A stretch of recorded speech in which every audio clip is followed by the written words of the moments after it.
Alright guys, so we're going to go over how to properly do the bench press, more specifically the dumbbell bench press. You find there's a lot of videos on major exercises like deadlift, bench, squat, but there's not too much on your lat pull downs, your shoulder press, your dumbbell bench press.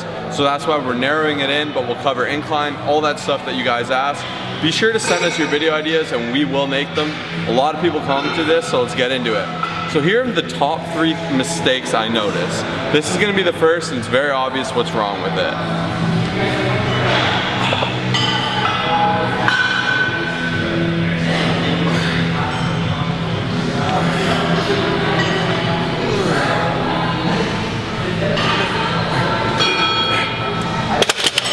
Yo, you did that in the shoulder press video though. Same issue every friggin' time. People grab the 130s, they go, I'm huge, I bench press 300. I'm gonna rip some heavy weight. They do quarter top reps, quarter bottom reps, cut it out, simple. Number 2 is a very common one that I guarantee affects us all. So with every person, there tends to be that their left pec is bigger than their right. You can kind of just figure it out or look in a mirror. The reason for this is your heart. Your heart actually pushes it forward about half an inch to an inch, and that's why you see that difference. Also, a lot of people tend to have muscular imbalance throughout their body. So when they're doing something like the dumbbell press, even with the bench press, you'll notice a lot of people shifting. And that's something you want to avoid. So with bench press, this is a huge issue because people will do too heavy weight once again, a weight they're not comfortable with, and then they'll see this error.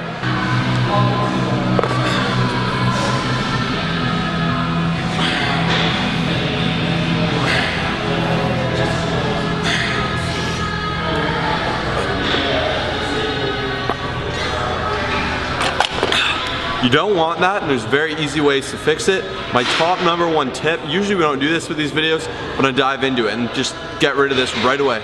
If you have this issue, the number 1 thing you want to do is do your dumbbell press. Start with your weak arms and do this exercise.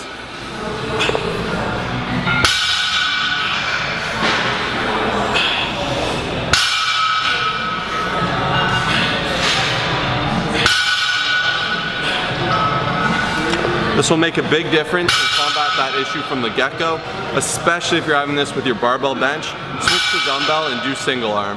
Number 3, like the shoulder press, there's a lot of overlap here, but it's important, is angles. So a lot of people think you need to press like this. This is very awkward and very hard on your shoulder. You will demolish your shoulder. Further that, a lot of people overextend, they lock this elbow. That's gonna ruin your elbow. So a lot of it is pain on joints. So when you're doing it, you're coming down at a 45-degree angle. You can see my arms are locked, and then I'm gonna explode outward just like a bench press. So you come in from this compressed form starting with your tris, and you get some of that twist. You don't wanna do too much. Powerlifters will overdo it to get that extra little bit of strength, but here's the wrong and here's the right.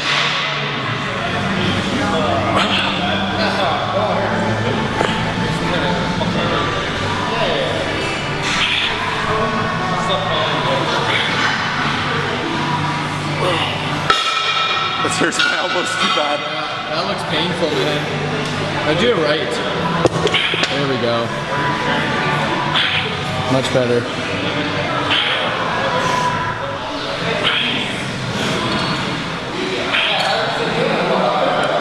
Number 4, this needs to be included, is setup. This is everything for the dumbbell. So you can see he's very weak here. He has no arch. He's not squeezing his glutes, and his feet are free for all. A lot of this you get the tiptoe, the tapping. You'll see them struggling, tapping it out. Versus proper, hit him with it. You can see here he's tight. He's got that arch in his back. His butt is planted, he's squeezing. His quads are controlled and his feet are planted. And this will allow him to have a strong and controlled press even when he's struggling. So here once again, we're just going to go over the form from start to finish. So as you can see, you're going to want to make sure you're nice and tight. He has his feet firmly planted. He has a good center of gravity. They're balanced. They're pressed in there. He's squeezing his butt, making sure he remains tight and he's not tip-tapping. Aside from that, you can see his depth is appropriate. He's going right down and he's ensuring to squeeze at the top while squeezing the dumbbells together. This is absolutely everything. So many people make the mistake of not being stable controlled and in that strong pressing position alongside not getting that contraction at the top of the rep. Here are some variations that we find are incredibly helpful.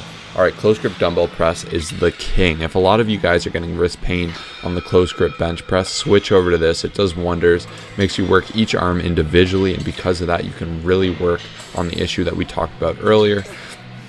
And it is just a wonderful exercise. And then you can see Kyle's got that grunt face going down. All right, next up, we got the good old dumbbell fly press. This one's really good. So this is not a complete fly, so you can go nice and heavy here. You're basically pushing it down like a close grip, and then you're flying out.